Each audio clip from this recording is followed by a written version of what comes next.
Iran से drones मांगने के बाद लोन की गुहार लगा रहा पाक भारत ने आतंकी हमले का मुंहतोड़ जवाब दिया है। इसी बीच खबर ये आ रही है कि पाकिस्तान पूरी तरह से कंगाल हो गया है और वो दुनिया भर से कर्ज की भीख मांग रहा है, जिसके बाद अब दुनिया में पाकिस्तान की थू थू हो रही है। और यही वजह है कि पाकिस्तान अब दावा कर रहा है कि उसका ट्विटर अकाउंट हैक कर लिया गया था। हथियारों की गीदड़ भकी, खून बहाने की धमकी काम न आई, चीन, ईरान, तुर्की से मदद भी काम नहीं आई, तो PAK ने अमेरिका से लगाई गुहार। पाकिस्तान की हथियारों की धमकियां, खून बहाने की बातें और सहयोगियों से मदद की गुहार नाकाम रही हैं। चीन और तुर्की से सीमित समर्थन मिला। ईरान और सऊदी अरब जैसे देशों की तटस्थता ने पाकिस्तान को कूटनीतिक रूप से अलग थलग कर दिया। अब अमेरिका से मदद की गुहार लगाना पाकिस्तान की मजबूरी है, क्योंकि वह जानता है कि भारत के साथ सैन्य टकराव में वह टिक नहीं सकता। भारत के ताप से बचने के लिए पाकिस्तान दुनिया भर में गुहार लगा रहा है।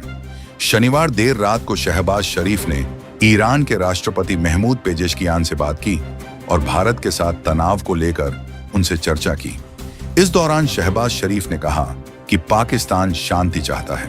पहलगाम हमले के बाद भारत के जवाबी एक्शन से पाकिस्तान घबराया हुआ है। पाकिस्तान को सबसे ज्यादा चोट सिंधु जल समझौते पर रोक के भारत के फैसले से लगी है। पाकिस्तान को पता है कि अगर भारत ने पानी रोका तो उसकी बर्बादी तय है। पाकिस्तान को भारत के हमले का भी डर सता रहा है।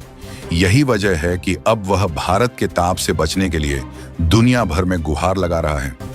शनिवार देर रात को पाकिस्तान के प्रधानमंत्री शहबाज शरीफ ने ईरान के राष्ट्रपति महमूद पेजेशकियान से बात की और भारत के साथ तनाव को लेकर उनसे चर्चा की। पाकिस्तान के प्रधानमंत्री ने यह फोन ईरान के बंदर अब्बास विस्फोट पर हुए भीषण विस्फोट के संबंध में किया था, जिसमें कम से कम 15 लोग मारे गए हैं और 750 लोग घायल हुए हैं। लेकिन इस दौरान दोनों के बीच क्षेत्रीय तनाव को लेकर भी चर्चा हुई। शहबाज शरीफ ने एक्स पर एक बयान में बताया, मैंने आज शाम अपने भाई ईरान के राष्ट्रपति डॉ मसूद पेजेशकियान से बात की और बंदर अब्बास सा शाहिद राजाई बंदरगाह पर हुए दुखद विस्फोट पर गहरा दुख व्यक्त किया। कीमती जानों के नुकसान पर ईरान के साथ एकजुटता व्यक्त की और घायलों के शीघ्र स्वस्थ होने की प्रार्थना की। ईरान के दुख में भी छेड़ आए कश्मीर राग पाकिस्तान की घबराहट इस बात से समझी जा सकती है कि ईरान जब इतने बड़े हादसे से जूझ रहा है, उसी समय शहबाज ने कश्मीर के मुद्दे को फिर से हवा देने की कोशिश की। शहबाज ने बताया, हमने क्षेत्रीय स्थिति पर भी विचारों का आदान प्रदान किया, क्षेत्र में शांति के लिए पाकिस्तान की प्रबल इच्छा की पुष्टि की और सभी रूपों में आतंकवाद की निंदा दोहराई। ईरानी राष्ट्रपति से शहबाज शरीफ ने सिंधु जल समझौते को रोके जाने का भी दुखड़ा रोया और कहा कि पानी को हथियार के रूप में इस्तेमाल करना अस्वीकार्य है और पाकिस्तान हर कीमत पर अपने अधिकारी की रक्षा करेगा। इस दौरान कश्मीर पर अपना राग अलापना नहीं भूले और कश्मीरियों के लिए पाकिस्तान समर्थन को दोहराया। शरीफ का बयान पाकिस्तान के दोहरे रवैये को दिखाने के लिए काफी है। शरीफ ने दावा किया कि पाकिस्तान शांति चाहता है और सभी रूपों और अभिव्यक्तियों में आतंकवाद की निंदा करता है, लेकिन उनकी सरकार ने अभी तक पहलगाम में बर्बर आतंकी हमले के बाद कोई जिम्मेदार या सार्थक कार्रवाई नहीं की है। इस हमले में 26 लोगों की जान गई थी, जिसमें अधिकांश पर्यटक थे। Commander Vyomika Singh to just update you and fill you in on the details. Thank you, sir.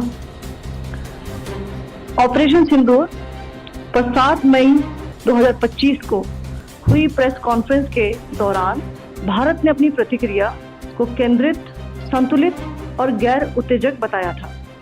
यह विशेष रूप से स्पष्ट किया गया था कि पाकिस्तानी सैन्य ठिकानों को निशाना नहीं बनाया गया।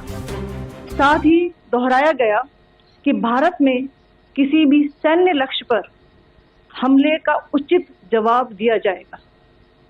7 से 8 मई 2025 की रात को पाकिस्तान ने उत्तरी और पश्चिमी भारत में स्थित कई सैन्य ठिकानों को, जैसे कि अवंतीपुरा, श्रीनगर, जम्मू, पठानकोट, अमृतसर, कपूरथला, जालंधर, लुधियाना, आदमपुर, भटिंडा, चंडीगढ़, नाल, फलौदी, उत्तरलाई और भुज पर ड्रोन और मिसाइलों से हमला करने का प्रयास किया। इन हमलों को इंटीग्रेटेड काउंटर यूएस ग्रिड और वायु रक्षा प्रणालियों द्वारा निष्क्रिय कर दिया गया। इन हमलों का मलबा कई स्थानों से बरामद हुआ, जो कि पाकिस्तानी हमलों का प्रमाण है।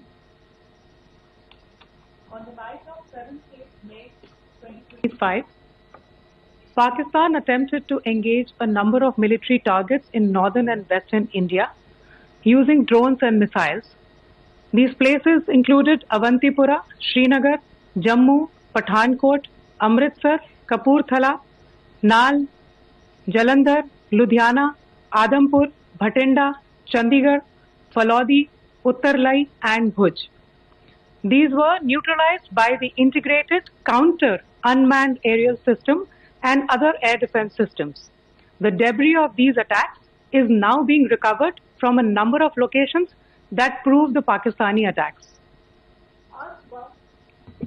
आज सुबह भारतीय सशस्त्र बलों ने पाकिस्तान के कई स्थानों पर वायु रक्षा रडार और प्रणालियों को निशाना बनाया।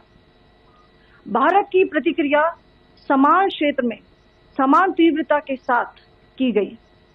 यह विश्वसनीय रूप से ज्ञात हुआ कि लाहौर में स्थित एक वायु रक्षा प्रणाली को निष्क्रिय कर दिया गया।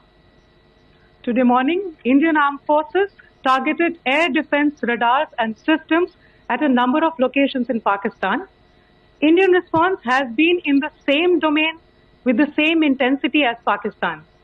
It has been reliably learnt that an air defense system at Lahore has been neutralized.